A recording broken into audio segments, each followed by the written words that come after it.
The chandeliers of Almack'S assembly rooms cast their crystalline light upon the polished floor below, each faceted pendant trembling with the vibrations of 100 conversations, 100 careful laughs, 100 whispers that cut more cleanly than any blade. It was February in the year 1817, and outside the tall windows, London lay frozen beneath a sky the colour of pewter, the cold seeping through glass and stone to settle in the very marrow of the city. Yet the chill without was nothing compared to the frost that greeted Miss Eleanor Hartley as she stood at the periphery of the ballroom, her gloved hands clasped before her with a composure that cost her more than anyone watching could possibly know. She wore a gown of pale blue silk, modest in its elegance, neither ostentatious nor plain, and her dark hair was dressed simply, without the elaborate arrangements favoured by the other young ladies present. Around her swirled the cream of society, the daughters of earls and viscounts, the wives of men whose titles stretched back centuries, their perfumes mingling in the warm air rose and lavender, bergamot and jasmine, while their gowns whispered secrets in fabrics worth more than most families earned in a year. Eleanor had learned to stand very still in moments such as these, to keep her chin level and her expression serene,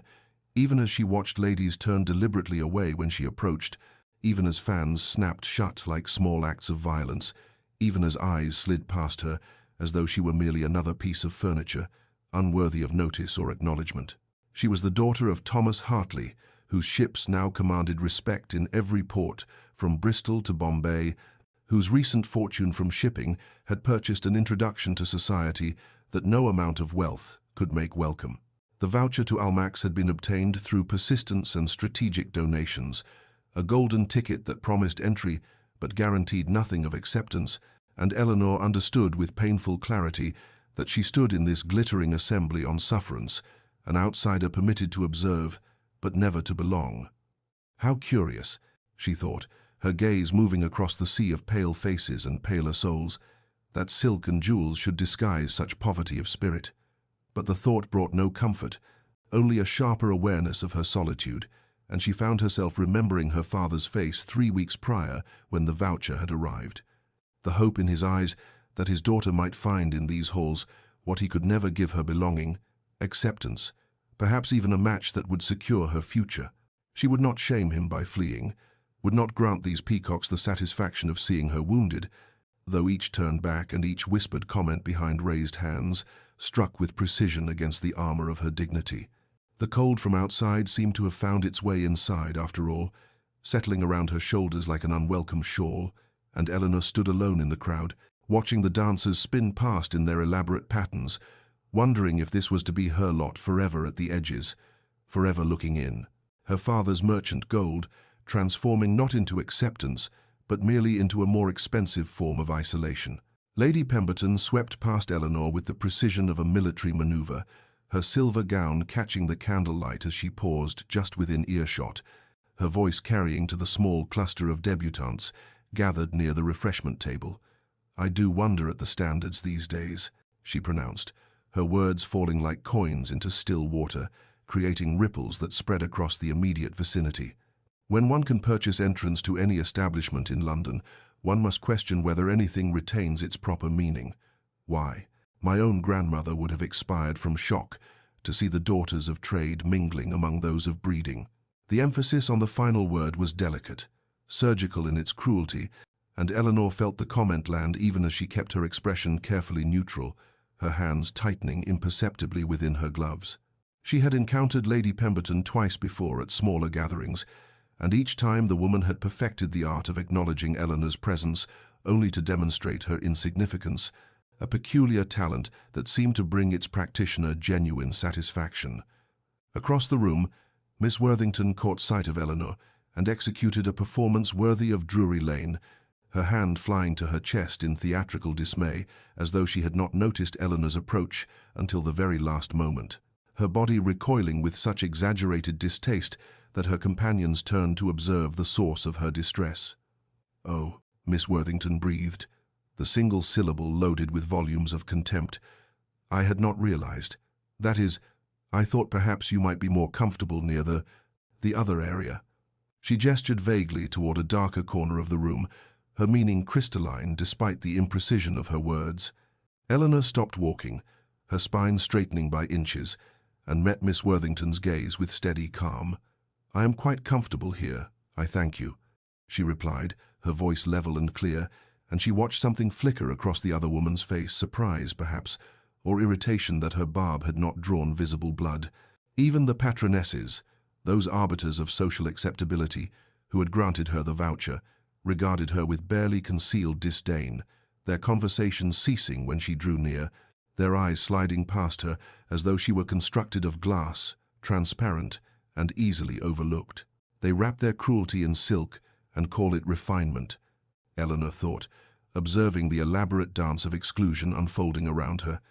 They have perfected the art of wounding without ever raising their voices, of destroying with a glance what my father spent years building. She found herself remembering the afternoon 3 weeks prior when the voucher had arrived, how her father had stood in the doorway of her sitting room with the precious paper held carefully in his weathered hands, hands that had once worked the docks before fortune and business acumen had elevated him beyond his origins. His face had been transformed by hope, by the belief that this small rectangle of approval might open doors for his daughter that would forever remain closed to him, that she might find among the quality what he had never been permitted to seek: acceptance, belonging, perhaps even affection, uncolored by considerations of commerce. She would not fail him, would not retreat before these peacocks with their hereditary pride and their shallow measures of worth. She would stand here at the edge of their glittering world and endure whatever cuts they chose to inflict, would maintain her composure even as each snub and each whispered comment carved away small pieces of her dignity, because to flee would be to confirm their judgment, to accept their valuation of her as less than, as unworthy, as forever marked by the sin of having been born to a man who built his fortune through labor rather than inheritance. The atmosphere in the ballroom shifted with such subtle precision that Eleanor felt it before she understood its cause. A change in the quality of attention, a collective turning of heads that rippled through the assembly like wind moving across water. The conversations did not cease entirely but lowered in volume, became edged with a particular quality of awareness, and even the musicians seemed to play with greater care, as though the notes themselves must be more perfect in this suddenly altered air. Alexander Greystone, Duke of Ashworth, stood at the entrance to the ballroom with the unconscious authority of a man who had never questioned his right to occupy any space he chose, and Eleanor found herself observing him with the detached clarity that her isolation afforded, seeing him as one might study a portrait in a gallery, beautiful, remote, utterly separate from the realm of ordinary human warmth. He was perhaps 30 years of age, tall and lean with the kind of aristocratic features that seemed carved rather than grown, all clean lines and sharp angles, his dark hair styled with careless perfection, his evening clothes fitted with the precision that only the finest tailors could achieve. There was something winter-cold about him, something that suggested frost settling deep into stone, and Eleanor watched as the room arranged itself around him with the automatic deference accorded to power and ancient title. The matchmaking mammas straightening their daughters' postures with subtle touches, the gentlemen offering small bows of acknowledgement, the very air seeming to make space for his passage. His reputation preceded him like a herald announcing royalty. The Duke of Ashworth, whose lineage stretched back beyond the conquest, whose pride was legendary, whose discrimination against the nouveau riches was so well established that his presence at Almack'S, where vouchers were granted to anyone with sufficient funds and minimal scandal, was itself remarkable, a condescension that the patronesses undoubtedly treasured as validation of their establishment's continued relevance among the truly elite. Eleanor had heard the whispers about him during her brief weeks navigating the edges of society, had learned that he attended few gatherings, accepted fewer invitations, and had rebuffed every attempt by ambitious mothers to secure him for their daughters with a coldness that bordered on cruelty. His gaze moved across the assembled crowd with dismissive efficiency, sliding past faces and forms as though cataloguing and discarding in a single motion, and Eleanor felt the moment when his eyes reached her position at the periphery, felt the brief pause as his attention snagged on her presence before moving onward. But something made her refuse to look away, some stubborn core of dignity that had carried her through the evening's accumulated slights, and when his gaze returned to her, as though surprised to find her still watching, she met it directly, without coyness or calculation, without the simpering invitation she had observed other young ladies employing when seeking to capture masculine attention. For the space of 3 heartbeats they regarded each other across the glittering expanse of the ballroom, and Eleanor saw something flicker in his expression, a hairline crack in the marble perfection of his composure, surprise, perhaps, or the faint stirring of curiosity that something had not behaved as expected. Then his attention moved onward, and he stepped fully into the room, and Eleanor released a breath she had not realized she was holding, her heart beating with unaccountable force against her ribs. They are 2 of a kind, she thought, watching him accept the obsequious greetings of those deemed worthy of his notice, both standing alone in crowded rooms, both wrapped in armor against the world. But where her isolation had been imposed by circumstances of birth and fortune, his seemed chosen, deliberate, a fortress constructed from the inside, with walls designed to keep the world at a permanent distance, and she wondered what wound could have taught a man born to such privilege the necessity of such thorough guardedness. 3 weeks had passed since the evening at Almack'S, 3 weeks during which Eleanor had attended 2 more gatherings with similarly dispiriting results, and she had begun to accept her position on the margins of society as permanent, when her father's study door opened one grey March afternoon, and she saw his face. They saw the defeat written there, in lines that seemed to have appeared overnight, aging him a decade in the span of hours. "Eleanor," he said,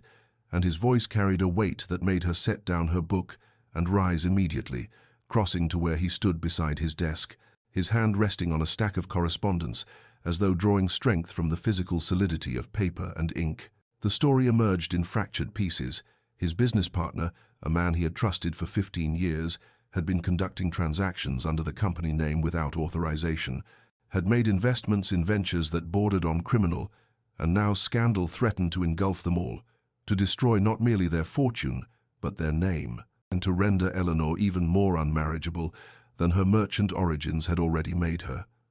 "There is a way," her father said, and she heard the shame in his voice, the self-loathing of a man forced to use his daughter as currency in a transaction that should never involve human hearts. "An intermediary approached me yesterday, a solicitor named Pembroke, who handles affairs for the Duke of Ashworth."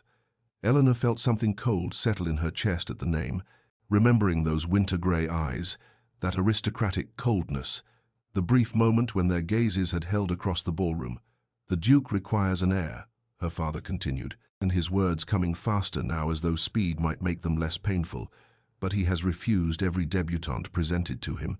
has made clear his contempt for the mercenary nature of the marriage market." Pembroke suggested that a business-like arrangement might be more palatable, a contract with clear terms, a marriage of pure convenience without the pretense of affection or the complications of romantic expectation. "Your inclusion in society, our family's reputation secured through alliance with his name, and in return—" He could not finish, but Eleanor understood what was not spoken. In return, she would provide the necessary heirs and then fade into whatever separate existence the Duke deemed appropriate for a wife acquired through negotiation rather than courtship. The shock of it struck her first that such a proposal could even exist, that her life might be determined by a contract as cold as those her father signed for cargo shipments. But shock gave way quickly to something more complex, a careful weighing of impossible choices. "How long do I have to consider?" she asked, and her father's face crumpled slightly at the steadiness of her voice. At her failure to weep or protest or demand, he found another solution. "Pembroke requires an answer by week's end," he replied. "Eleanor, I would not ask this if there were any other way, if I had not already exhausted every possibility, if the alternative were not complete ruin." She moved to the window, looking out at the modest London square where their townhouse stood, thinking of the Duke's cold perfection, his obvious disdain for anything touched by commerce, and found herself remembering that brief moment when surprise had flickered across his features at her refusal to look away. Perhaps his coldness conceals something, she thought, some wound or fear that manifests as ice. "I will do it," she said, turning back to face her father, and watched relief and anguish war across his features in equal measure. "I will marry the Duke of Ashworth, and I will face whatever this arrangement brings with such dignity as I can muster, because you have given me everything, and I will not see it destroyed." The Duke of Ashworth's London townhouse possessed the same austere elegance as its owner, all clean lines and muted colours, The drawing room into which Eleanor was shown, speaking of wealth so old it required no ostentation, its beauty residing in perfect proportion rather than ornament, and she found herself oddly steadied by this clarity of purpose, this refusal of pretense that seemed to characterize both the space and the man, who now rose from beside the fireplace, to offer her a bow of such precise correctness that it might have been measured with a ruler. "Miss Hartley," he said, and his voice carried the same cool distance she remembered from that brief moment at Almack'S. "I trust Pembroke has explained the nature of this meeting." Eleanor accepted the seat he indicated, arranging her skirts with deliberate care, using the small gesture to center herself before meeting his gaze directly. "He has explained that your Grace seeks a marriage of convenience, a business-like arrangement that would provide you with heirs while offering my family the protection of your name and position." Something flickered in his expression approval, perhaps at her directness. "Then we may dispense with unnecessary courtesies," he replied, moving to stand before the fireplace, his posture suggesting a man delivering terms to a subordinate rather than proposing marriage to a woman. "I require legitimate heirs to secure the succession. In return, you will bear the title of Duchess, command whatever household staff and funds you require, and after the necessary children are produced, we shall maintain separate residences and separate lives. You will have complete freedom in your activities provided you avoid scandal. I ask only discretion and the fulfillment of the dynastic obligation." The coldness of it struck Eleanor like a physical blow, yet she found herself oddly grateful for the honesty, for the absence of false sentiment that would have made the arrangement more painful in its deception. "And what of respect?" she asked quietly, watching him carefully. "I do not expect affection, Your Grace, nor do I harbor romantic delusions, but I would ask for mutual respect, a recognition of shared humanity, even within such a clinical arrangement." His eyes narrowed slightly, reassessing, and Eleanor saw the sharp intelligence behind the aristocratic coldness, saw him measuring her words against whatever expectations he had carried into this meeting. "You are remarkably composed for a young woman discussing what amounts to a contractual exchange of her person," he observed, and there was something almost like curiosity threading through the statement. "I am practical, Your Grace," Eleanor replied, meeting his gaze without flinching. "Circumstances have taught me that survival sometimes requires accepting situations one would never have chosen, and making the best of them through clarity rather than sentiment." He regarded her in silence for a long moment, and Eleanor had the distinct impression of being examined, as one might study a painting in uncertain light, searching for details that might reveal unexpected depths. "Your father mentioned that your mother maintained extensive gardens," she said, shifting the conversation with deliberate intent, "and that the grounds at your country estate include a duchess's garden that was her particular project. I confess I have always found solace in growing things, in the patience required to cultivate beauty from careful attention." The change in him was immediate and unmistakable, a tightening of his jaw, a sudden rigidity in his shoulders, something like pain flashing across his features before the mask of cold courtesy slammed back into place with almost audible force. "My mother has been dead these 18 years, he said, his voice carrying a finality that precluded further discussion. "The garden is no concern of yours. Now, if you find the terms acceptable, Pembroke will draw up the necessary documents. The wedding will take place within the month at my country estate." "I see no purpose in yen-long engagement given the nature of our arrangement." Eleanor rose, understanding that the interview had concluded, that she had somehow touched upon territory too painful for even this cursory negotiation, and found herself thinking that the Duke of Ashworth was not cold at all, but rather a man who had learned to freeze his heart as protection against some unbearable wound. "The terms are acceptable, Your Grace," she said quietly, and watched something that might have been relief or resignation cross his features before he rang for the butler to show her out,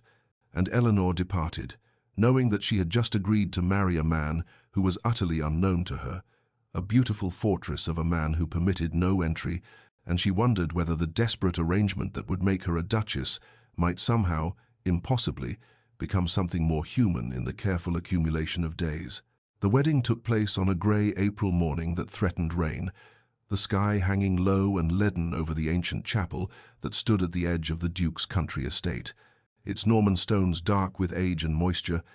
and Eleanor walked up the aisle alone, her father having returned to London to manage the salvaging of his business, toward a man who waited with the same cold courtesy he might have shown to a business associate, his expression revealing nothing, as she took her place beside him, and they spoke vows that felt more like contractual recitation than sacred promise. The ceremony itself passed in a blur of murmured Latin and the scent of old incense,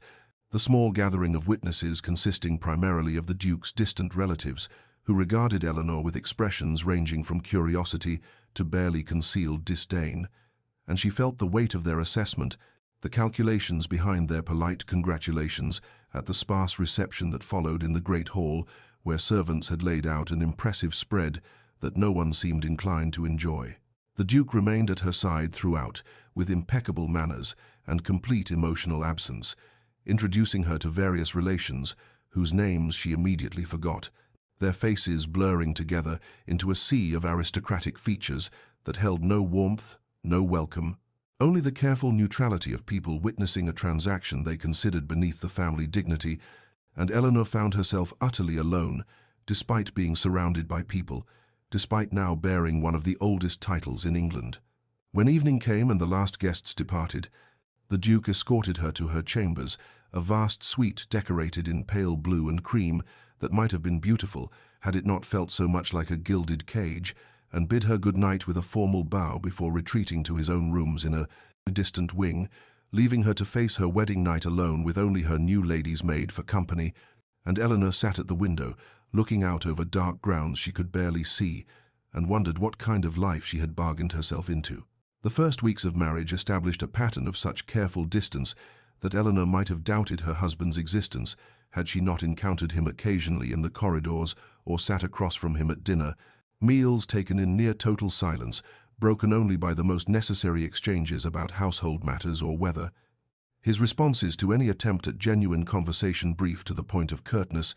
and she learned quickly to stop trying, to accept the reality that she had indeed married a man who intended to remain a stranger. She occupied her days exploring the vast estate, walking its grounds in all weather, discovering the extensive library where she could lose herself in books, and it was during one such exploration that she found the walled garden, overgrown and neglected, its gate rusted but still bearing a brass plaque that read, "The Duchess's Garden,"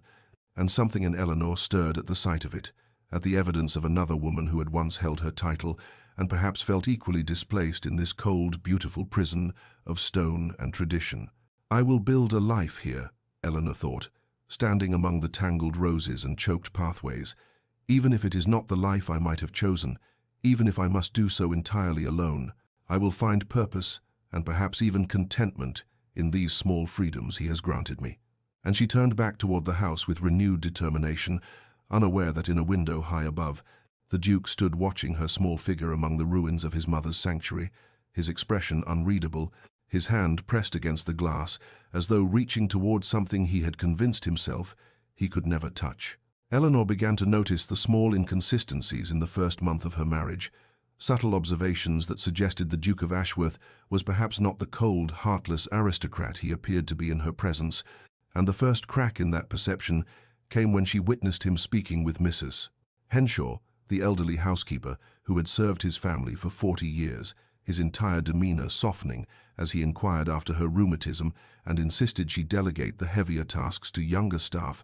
his hand gentle on her shoulder in a gesture of such unaffected kindness that Eleanor found herself motionless in the corridor, watching this glimpse of warmth she had never seen directed toward herself. The observations accumulated like evidence in a trial she had not known she was conducting. The stable master, mentioning casually that His Grace had pensioned off 3 elderly retainers with generous allowances, rather than turn them out when they could no longer work. The steward's comment that the Duke personally reviewed every tenant situation and had quietly forgiven rents during the difficult harvest 2 years prior. The way the servants moved around him without the cringing deference she had witnessed in other great houses, suggesting a master who did not rule through fear or capriciousness. One afternoon, seeking a book in the library, Eleanor came upon the Duke in conversation with his land steward, and she paused unseen in the doorway, arrested by the animation in her husband's voice as he discussed crop rotation and drainage improvements, his face alive with an enthusiasm she had never witnessed, his entire bearing transformed from cold marble to warm flesh, as he spoke of his responsibility to the land and those who worked it, and she understood suddenly that the Duke of Ashworth was capable of deep feeling, of genuine care, only not for her, never for her. "We must ensure the tenant cottages are repaired before winter," he was saying, leaning over a map spread across the desk, his finger tracing roads and boundaries. "And I want Thompson's family to have the larger cottage. 5 children in those 2 rooms is unconscionable." And the steward was nodding, clearly accustomed to a master who concerned himself with such details. When the Duke glanced up and saw Eleanor standing there, and the transformation was immediate and heartbreaking, all that warmth and animation draining from his features as the familiar mask of cold courtesy settled back into place like a door slamming shut. That evening at dinner, emboldened by what she had witnessed and by a growing curiosity about the man she had married, Eleanor ventured a comment about a novel she had been reading, one she had discovered in the library, with a bookmark suggesting recent attention. And for a moment she saw surprise flicker across his features before he responded with a brief observation about the author's technique, and though the exchange lasted barely 2 minutes before he retreated back into silence, Eleanor felt as though she had glimpsed something precious through a briefly opened window, some evidence that beneath the ice there lived a man of intelligence and depth who had chosen to lock himself away from her, and she found herself lying awake that night, wondering what wound had taught him such complete self-protection, what betrayal had convinced him that warmth was weakness, and whether there existed any key that might unlock the fortress he had built around his heart, any patience or persistence that might convince him she was not his enemy, but perhaps, impossibly, might someday be his friend. Weeks passed, and Eleanor found herself drawn repeatedly to the walled garden, that forgotten sanctuary that seemed to call to something deep within her own neglected heart, and she began the work of restoration with her own hands, refusing to relegate the task entirely to the gardeners, finding something almost sacred in the act of pulling weeds from around rose bushes that had once been carefully tended, of clearing pathways that had disappeared beneath years of creeping ground cover. And it was the head gardener, old Morrison, who had served the family for decades, who told her in his gentle burr that this had been the late Duchess's particular domain, that she had spent hours here each day, until her sudden death from fever had left it orphaned. Eleanor learned that the Duke had been only 12 when his mother died, that he had ordered the garden locked afterward and forbidden anyone to tend it. And this knowledge settled in her chest like a stone, this evidence of a wound so deep that even 15 years could not heal it, a grief that had calcified into the cold remoteness she encountered daily. And she worked among the roses with new tenderness, understanding that she was touching something precious, something that connected her to both the woman who had created this beauty and the boy who had loved her enough to preserve it as a shrine, even in ruin. She was kneeling in the dirt on a warm afternoon in late May, her hands deep in soil as she worked to free a particularly stubborn root, her dress already ruined and her hair escaping its pins, when she sensed rather than heard another presence and looked up to find the Duke standing at the garden entrance, his face utterly unguarded in a way she had never witnessed, and the pain in his eyes was so raw and so immediate that Eleanor felt it like a physical blow, understanding in that instant that her restoration of his mother's garden had reopened something he had kept carefully sealed. "I did not mean to intrude upon your work," he said, his voice strange and rough, and he made as though to leave. But Eleanor found herself speaking quickly, instinctively. "Please, do not go. I should have asked your permission before beginning this. I did not think," and she trailed off, uncertain, still kneeling there with earth on her hands and genuine distress on her face, that he might think her presumptuous or cruel. He stood frozen for a long moment, some internal battle playing across his features, and then, to her utter astonishment, he stepped fully into the garden and spoke with halting care. "She died here, my mother. In this garden she had been feeling ill but insisted on coming out to see the roses blooming, and she collapsed there, by that wall, and was gone before nightfall," and Eleanor felt tears prick her eyes at the quiet devastation in his words, at this first real thing he had ever shared with her. "I am so sorry," she said softly, rising to her feet but making no move to approach him, sensing his fragility. "I lost my own mother when I was 14. She died in the spring as well, and for years I could not bear the scent of the flowers that had been blooming then." And she saw something shift in his expression, a recognition of kindred grief. And when he spoke again, his voice was gentler. "You understand, then, why I could not?" And she nodded, completing his thought with quiet certainty. "Why you had to preserve it exactly as it was, because changing it would have felt like losing her again." And they stood there in the sun-dappled garden that had become suddenly a bridge between them,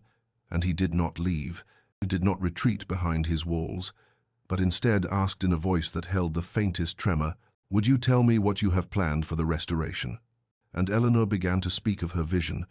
watching wonder dawn across his face as she described honoring what his mother had created while bringing it back to life. And neither of them noticed as the afternoon lengthened into evening, too absorbed in this first genuine conversation, this tentative crossing of the distance that had separated them since the day they wed. The thaw, once begun, continued with the inexorable patience of spring yielding to summer, a slow accumulation of small moments that built upon one another, like stones, creating a bridge across the chasm that had separated them. And Eleanor found herself noticing the subtle shifts with a heart that beat faster each time their paths crossed in the corridors of the great house. The way his slight nod of acknowledgement began to carry something warmer than mere courtesy,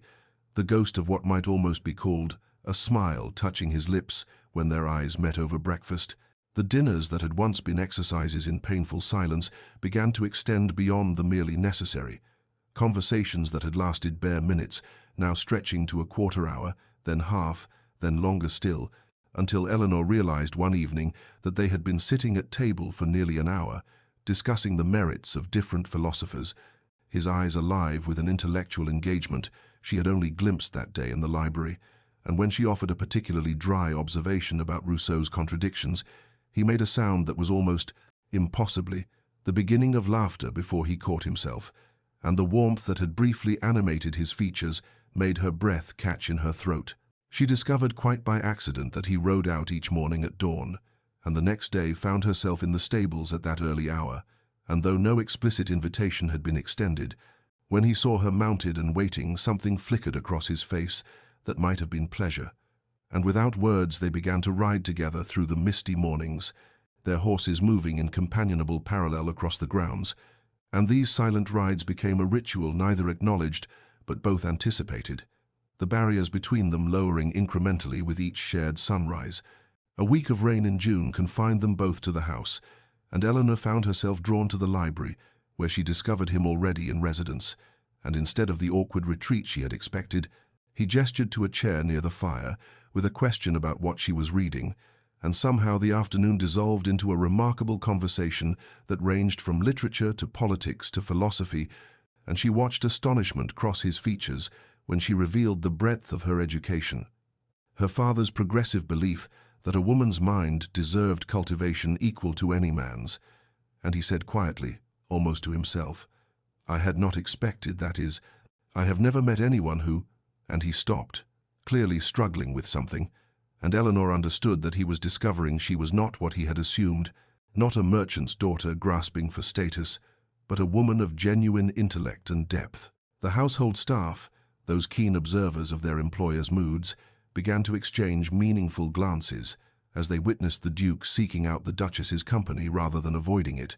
as they heard conversation and even occasional laughter from the dining room rather than the oppressive silence that had characterized those first months, and Mrs. Henshaw remarked to the housekeeper that she had not seen His Grace so animated since before his mother's death, that the coldness that had settled over him like frost seemed finally to be melting. Eleanor tried to guard her heart, tried to maintain the careful distance that would protect her from further hurt, but she found it increasingly impossible as she witnessed more of the man beneath the armor, in the intelligence and dry humor and unexpected kindness that he had kept hidden away, and she acknowledged to herself late one night, lying awake in her solitary chamber, that she had fallen in love with her husband deeply and completely, and the knowledge was both joy and agony, because she could not know if this growing warmth between them was merely friendship or something more, could not know if his heart remained as locked as his mother's garden had once been, or if perhaps, impossibly, he might be learning to feel for her something of what she felt for him. Spring arrived with its inevitable demands, and the Duke informed Eleanor over breakfast one morning in late April that they must return to London for the season, his tone carefully neutral as he explained the social obligations of their position, and Eleanor felt something twist in her chest at the prospect of leaving the sanctuary they had built in the countryside, this fragile thing growing between them that seemed too delicate to withstand the harsh scrutiny of society. But she nodded her agreement with the same composure she had cultivated since girlhood, understanding that duty demanded this return. The journey to the London townhouse felt like traveling backward through time, each mile returning them to the formality and distance that had characterized their early marriage, and Eleanor watched the walls reconstruct themselves around her husband with each passing hour. The warmth that had begun to animate his features retreating behind the cold mask of aristocratic indifference, and she told herself that this was natural, that he must present a certain face to society, but the loss of their hard-won intimacy felt like a physical ache. The first ball they attended together as a truly married couple, though only she knew how incomplete that truth remained, was at the Marchioness of Westbrook's residence, and Eleanor stood at her husband's side in a gown of sapphire silk that had cost more than her father had once earned in a month, the Ashworth diamonds cold against her throat, and she felt the familiar prickle of hostile attention as they were announced, the whispers that followed them like a malicious breeze, and though she held her head high, she could feel the old wounds reopening, the knowledge that to these people she would always be the merchant's daughter who had somehow ensnared a duke. Lady Pemberton approached with her particular brand of poisonous courtesy, her smile sharp as glass as she remarked, "How lovely you look. Your Grace, though I suppose one can purchase elegance even if one cannot inherit it."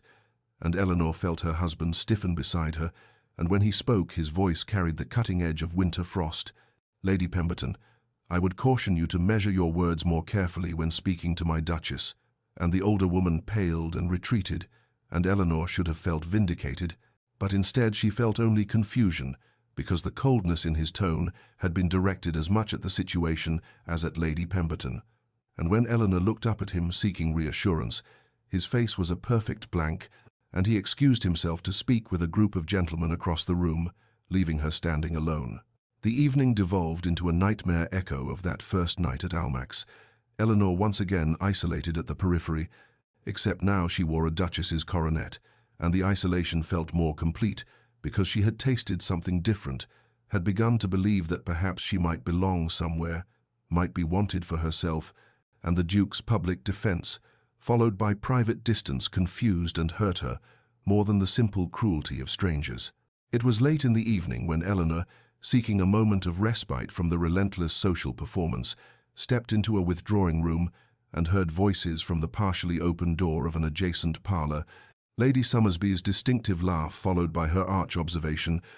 "Of course she trapped him, what else would a merchant's daughter aspire to but a coronet? Though I grant she was cleverer about it than most,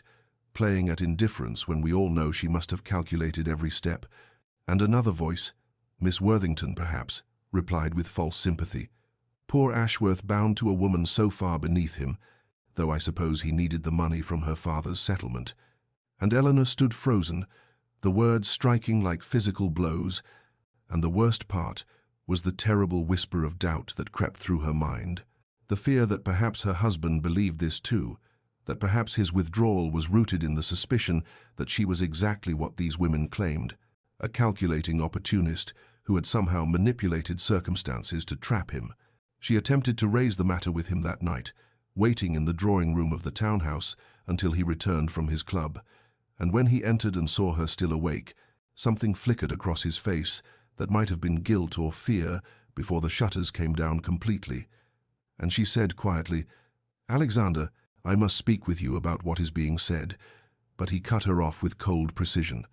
"What society says is of no consequence, Eleanor. You are the Duchess of Ashworth, and that should be sufficient." And she felt the words like a door closing, understood that he was retreating behind rank and title, that the man who had sat with her in the garden and almost laughed at her observations had disappeared back into the armor of his position, and when she tried again to reach him, to ask him directly if he believed the accusations, he simply looked at her with eyes gone distant and said, "I think it best if we maintain appropriate formality, while in London the season requires certain standards of conduct."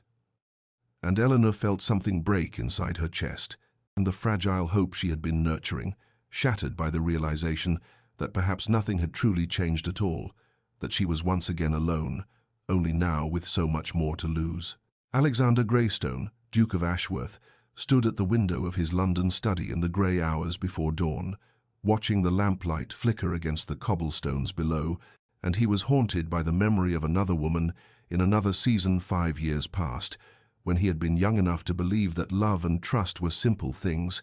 before Clarissa Pemberton,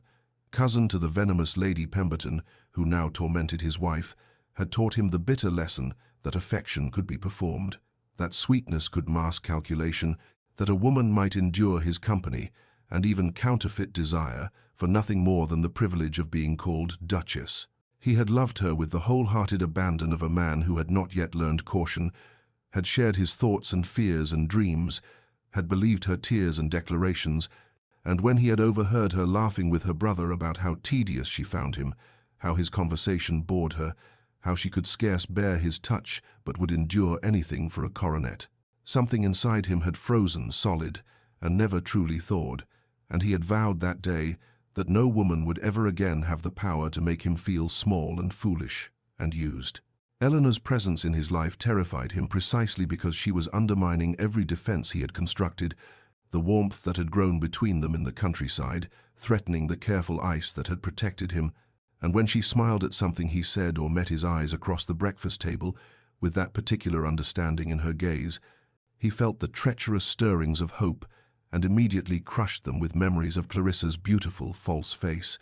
The evidence of Eleanor's genuine nature accumulated daily: her kindness to servants who could offer her nothing, in her restoration of his mother's garden, not for show, but in the quiet hours when she thought herself unobserved, the intelligence and wit she displayed without any attempt to charm or manipulate, her dignity under society's continued assault, when a calculating woman would have wept or raged or demanded his intervention, and yet the old wounds whispered their poison, suggesting that perhaps she was simply more skilled than Clarissa, more patient in her game, and the thought that he might be fool enough to fall for practiced innocence a second time made him retreat behind the walls that had kept him safe, even as part of him recognized the terrible injustice he was doing her. He watched her now from the shadows of the Beaumont ball, saw her standing alone near the terrace doors in her emerald silk, her spine straight and head high despite the cutting remarks he knew she had endured, and something twisted in his chest at her solitary grace, the way she maintained her composure when other women would have crumbled or fled, and he thought suddenly of his mother, and who had possessed that same quiet strength, who had told him once when he was small that true character revealed itself not in comfort but in adversity, in how one bore oneself when the world was unkind. Eleanor turned slightly, perhaps feeling his gaze, and their eyes met across the crowded room, and in that moment before she looked away, he saw something that made his breath catch, not calculation or performance, but simply profound loneliness and pain, the raw honesty of a woman who had given up trying to prove herself and was merely enduring, and the recognition struck him like a physical blow. She was real, her kindness genuine, her feelings true, and he had been too much a coward to trust the evidence before his own eyes, had let the ghost of an old betrayal blind him to the remarkable woman who had somehow, impossibly, come to care for him despite every reason not to. Eleanor waited until the following afternoon, when the social obligations had temporarily ceased and the household had settled into its quiet rhythms, and she sent word requesting a private audience with her husband in his study, her hands steady as she penned the note, though her heart beat against her ribs, like something caged and desperate for freedom. When she entered the book-lined sanctuary where he conducted his business, he rose from behind his desk with careful courtesy, his face arranged in that expression of polite neutrality that she had come to despise, and she closed the door behind her with deliberate precision before turning to face him, gathering every fragment of dignity she possessed like armor against the terrible vulnerability of what she was about to do. "I will not keep you long, Your Grace," she began, and saw him flinch slightly at the formal address, though whether from guilt or irritation she could not tell. "I merely wish to clarify our arrangement going forward, so that we might both understand what is expected and avoid any further confusion." He opened his mouth as if to speak, but she raised one hand slightly, needing to finish before her courage failed, and continued, with a voice that remained steady through sheer force of will. I understand that whatever small friendship we had begun to build in the countryside was a temporary aberration, perhaps a result of proximity and limited society, and that here in London you prefer to maintain the distance originally negotiated in our marriage contract. This is your right, and I will not contest it." She watched something flicker across his features, pain, perhaps, or anger, or relief, but his expression shuttered before she could interpret it, and his silence felt like confirmation of every terrible fear that had haunted her sleepless nights. "I offer you this assurance," Eleanor said, and her voice remained quiet but carried the weight of absolute finality. "I will maintain all public appearances befitting the Duchess of Ashworth. I will fulfill whatever social obligations you require, and I will not shame you or your name with any display of emotion or complaint. But I will not defend myself against accusations of calculation or social climbing, not to society and not to you, because a woman who must constantly prove her sincerity possesses no dignity, and dignity is the only thing I have left that truly belongs to me." She saw his hands clench on the edge of his desk, saw his throat work as if he might speak, but still he said nothing, and his silence was answer enough, confirmation that he believed at least some portion of what society whispered about her, that he suspected her kindness might be performance, and her growing affection merely strategy. "I will retire to the country estate tomorrow morning," Eleanor announced, and watched his head snap up, genuine alarm breaking through his careful neutrality. "You need not accompany me indeed. I think it better if you do not, and I will remain there for the duration of the season, unless you have specific need of my presence for some social obligation, in which case I will of course return immediately upon your request." The words were coming faster now, her composure beginning to crack at the edges, and she forced herself to slow, to maintain the dignity that was all she had. "I will not burden you with expectations of affection or companionship. Alexander, I release you from any obligation beyond what was originally contracted, and I ask only that you grant me the same courtesy and allow me to build whatever life I can in the space you have given me." She turned toward the door before he could see the tears that were beginning to blur her vision, before the careful control she had maintained could shatter completely, and his voice finally broke his silence, hoarse and strange. "Eleanor, wait." But she was already opening the door and already stepping through, and she said without turning back, "There is nothing more to discuss, Your Grace. I believe we understand each other perfectly now." She left him standing in his study and returned to her chambers, where she instructed her maid to pack her trunks, and the next morning before dawn, she departed for the country estate in the Ashworth travelling coach, watching the London townhouse recede into the grey morning mist, and she did not know that Alexander stood at his study window watching her leave, did not see him raise one hand to the glass as if he might call her back, did not hear the single word he spoke into the empty room like a prayer or a curse. No. The weeks that followed Eleanor's departure stretched into a strange, suspended time, as late spring softened into the golden haze of early summer, and in the country estate she threw herself into the work of living with a determination born of necessity, rising each morning before dawn to walk through the gardens, where dew still clung to the roses she had planted, her hands finding solace in the honest labor of coaxing beauty from the earth when her heart remained stubbornly barren of hope. She met with tenants who had seemed surprised at first by her continued presence and attention, then gradually opened to her genuine interest in their welfare, and she found a kind of peace in the practical problems of crop rotations and roof repairs, and an elderly widow who needed assistance, occupying her mind with matters that had clear solutions, when her marriage remained an unsolvable puzzle of hurt and longing and resigned acceptance. "This is enough," she told herself each night as she fell exhausted into bed. "This work matters. These people need me. I can build a life of purpose, even if it will never hold the love I had been foolish enough to hope for." And if the assertion felt hollow in the darkness of her chamber, she pushed the emptiness aside and rose the next morning to try again. In London, Alexander discovered that solitude was not the victory he had once imagined, but rather a peculiar form of torture, the townhouse echoing with absence, every room holding the ghost of Eleanor's presence, the library where she had sat reading in the window seat, the music room where he had once heard her playing piano when she thought herself alone,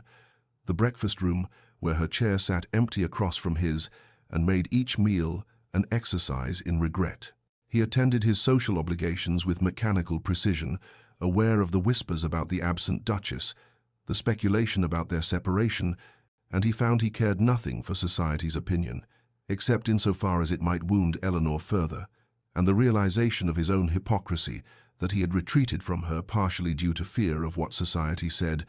yet now would gladly damn them all, sat bitter on his tongue. His elderly aunt, the Dowager Countess of Helmsley, arrived unannounced one afternoon in early June, and found him in his study staring at correspondence he had not read,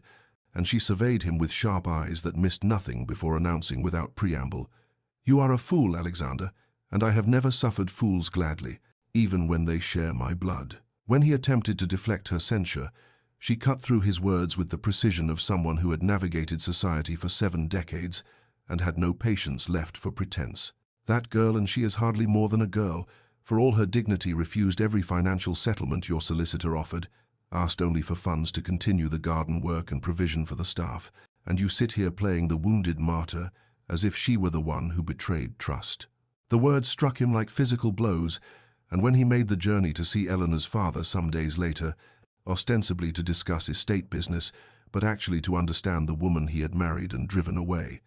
Thomas Hartley spoke of a daughter who had nursed her dying mother with tireless devotion, who had given her childhood to keeping house for a grieving widower, who had accepted a loveless marriage to save her father's honor, and had never once complained of the sacrifice. And Alexander left that meeting with the terrible knowledge that every fear he had harbored about Eleanor's character was not merely wrong, but the precise inverse of truth she had wanted. Nothing from him except what he had been too, afraid to give. Alexander spent the next days in a state of restless examination that felt like coming out of a long fever, seeing clearly for the first time the architecture of his own fear and how meticulously he had constructed prison walls while calling them protection, and he understood now with painful clarity that every defense he had built against betrayal had created the very abandonment he most dreaded, a self-fulfilling prophecy born of pride and old wounds that had festered rather than healed. He walked through the London townhouse at odd hours, unable to sleep, replaying every interaction with Eleanor, her dignity at Almack'S when the world had scorned her, her quiet acceptance of a loveless arrangement when she might have refused, her patient work in the garden seeking no praise or acknowledgement, her steady kindness to servants and tenants who held no social power to advance her position, and each memory was evidence that demolished his careful edifice of suspicion, showing him a woman whose strength came not from calculation, but from the very background he had been taught to disdain. Her merchant father had raised her without the ton's elaborate games of status and manipulation, had taught her the value of honest work and direct dealing, had given her an education that prized intelligence over accomplishment and character over connections,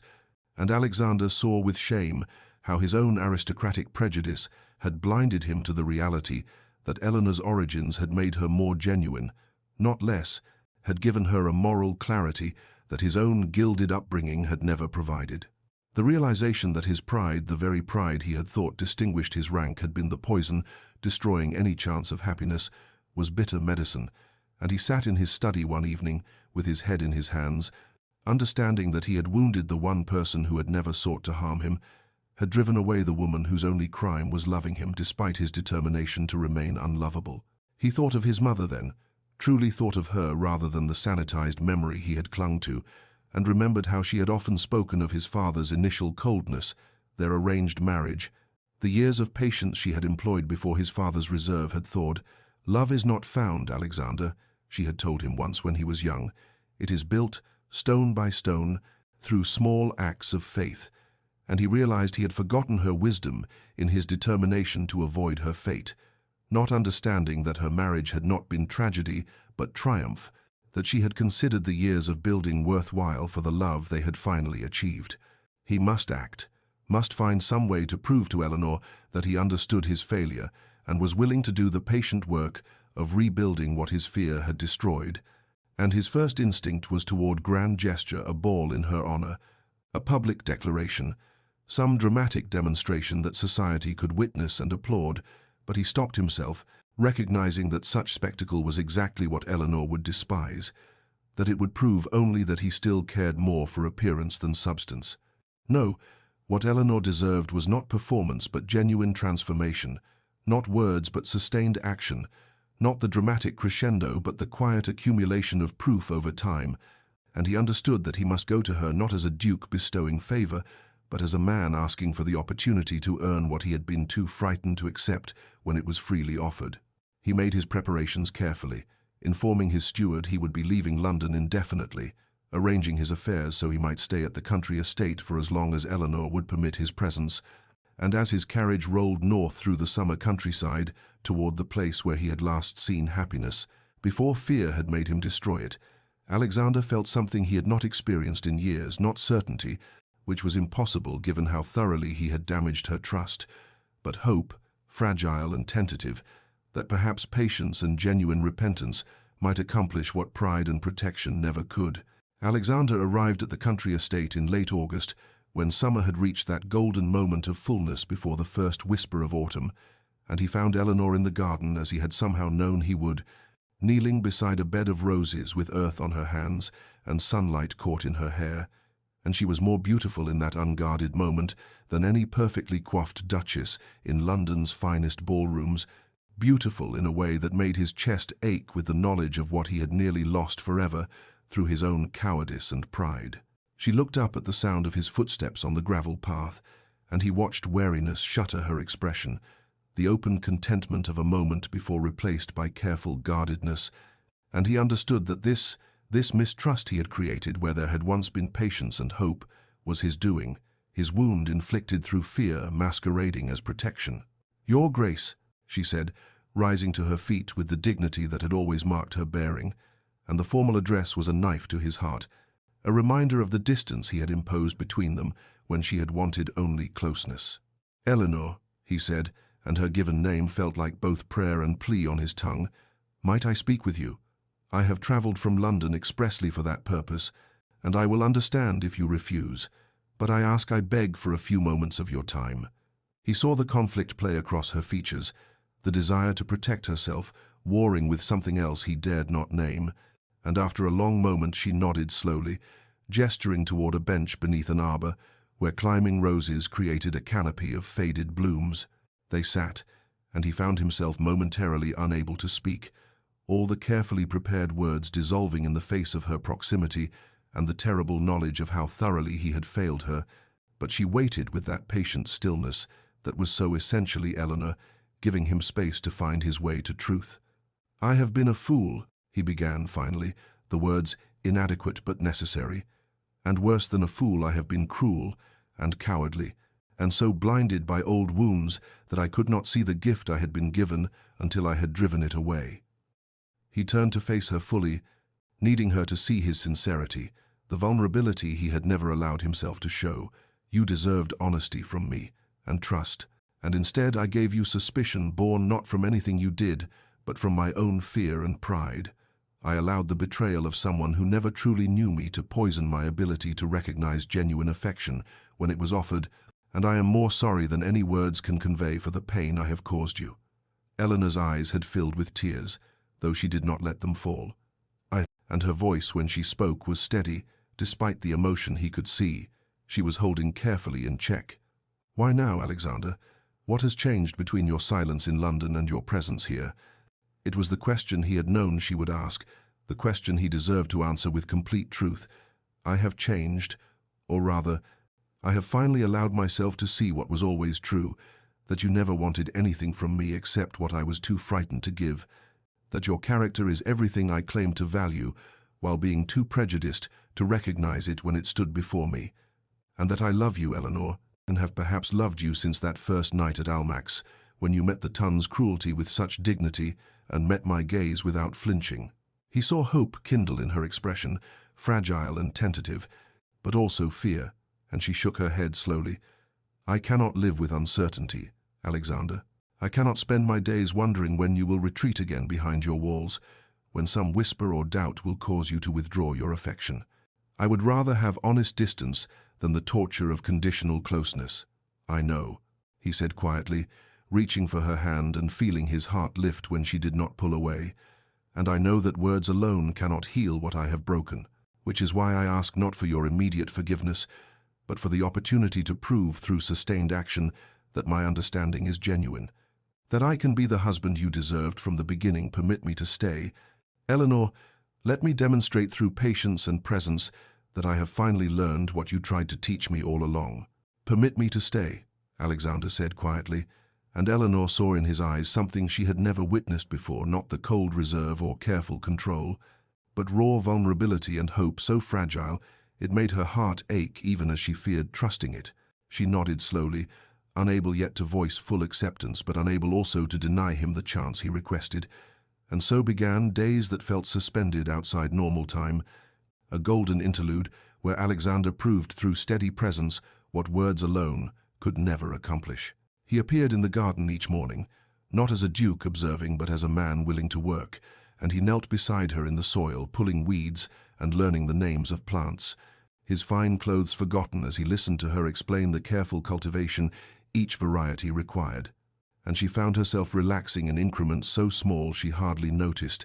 until she realized she was explaining not just gardening, but her thoughts, her philosophy, the way she saw growth as metaphor for all worthwhile things. They met with tenants together, and Eleanor watched Alexander truly see for the first time how she had spent her months of solitude, not in bitter isolation but in genuine care for the people whose lives depended on the estate, visiting families, learning children's names, understanding each household's particular struggles and hopes, and she saw respect dawn in his expression as he recognized that she had been a duchess in truth, while he had been merely performing the role. Their conversations stretched longer each day, extending through afternoon tea and into evening, and Alexander began to share with a vulnerability that stunned her, speaking of his mother not just as sanitized memory but as full person,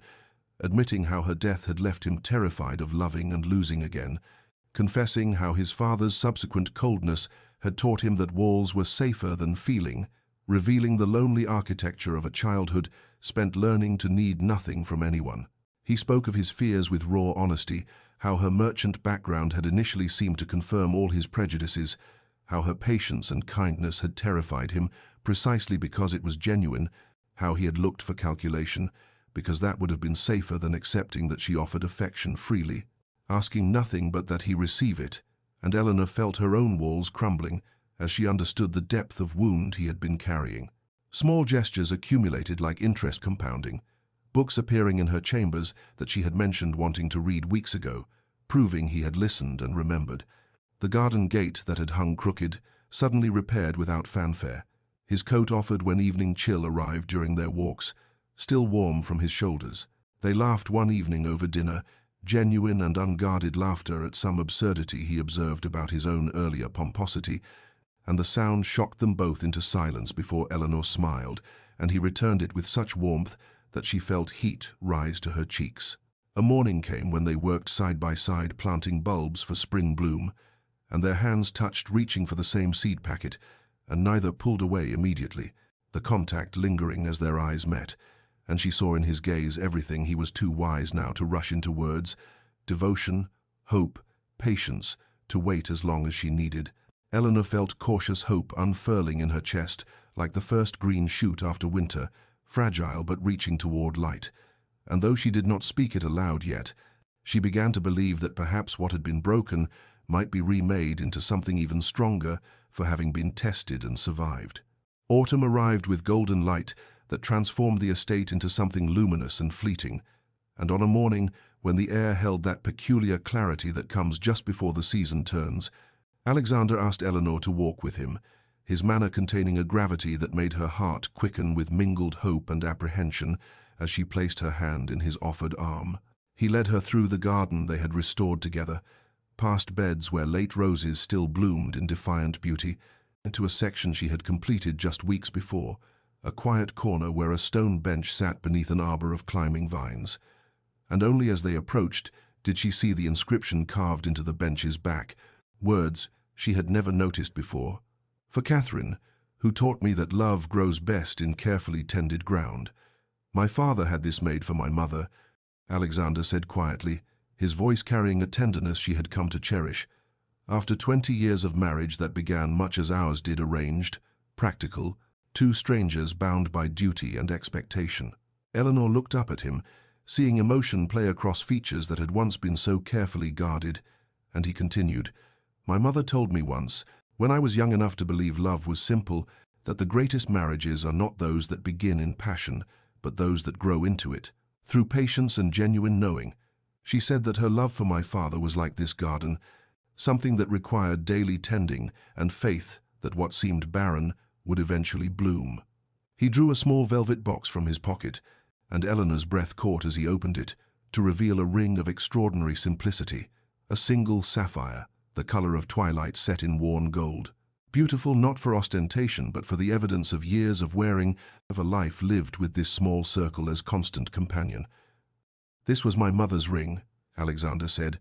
and she heard the slight tremor in his voice. "Not the grand ducal jewels she wore for state occasions, but the one my father gave her on their 10th anniversary, when he finally found the courage to tell her he loved her. She wore it every day until her death, and she made me promise to keep it for the woman I truly loved, not merely married." Eleanor felt tears slip down her cheeks as Alexander knelt before her on the ground his mother had once tended, his proud bearing transformed into vulnerability and hope. "I married you once for duty and fear, Eleanor, and spent months too blind to see what I had been given, but I am asking you now, here in the place my mother would have loved to see bloom again, to marry me a second time, not in law but in truth, not as convenience but as choice." He held the ring up, and golden light caught in the sapphire's depths. "Marry me again, Eleanor, in heart this time, and let me spend whatever years I am granted, proving that I can tend what we are growing together with the same patience and devotion you have shown me. Say, you will be not just my duchess, but my beloved wife, my truest friend, the one I choose freely, knowing all that choice means." Eleanor sank to her knees before him, propriety forgotten in the face of such offered devotion,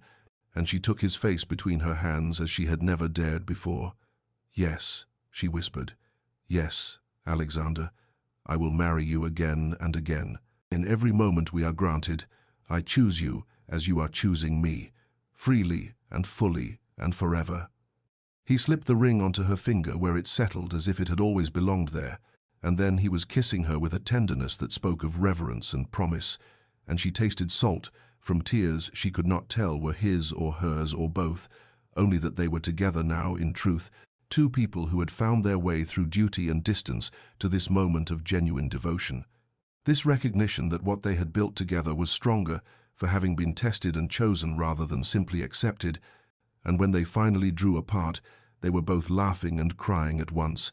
overwhelmed by the simple, profound joy of having found each other at last. Their return to London came as autumn painted the city in shades of amber and rust, and though Eleanor felt apprehension tightening her chest as their carriage rolled through familiar streets toward the townhouse,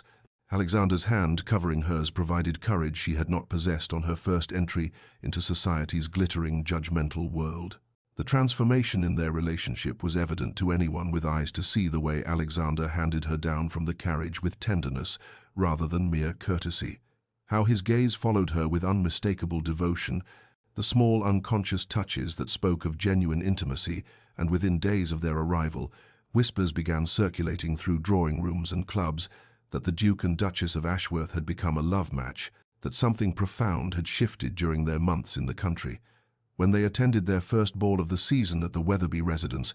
Eleanor felt the weight of scrutiny as they were announced, but this time she walked not alone, but with Alexander's solid presence beside her, his hand at the small of her back, both protective and proprietary, in a way that proclaimed his devotion to anyone watching. Lady Pemberton, whose sharp tongue had delivered so many cuts during that miserable first season, approached with her usual entourage, her expression calculating, as she offered congratulations on their marriage, with words that dripped false sweetness. And then, with the casual cruelty Eleanor remembered too well, she added, "How fortunate that some manage to rise so far above their natural station, though I suppose even merchants' daughters may learn polish given sufficient motivation and instruction."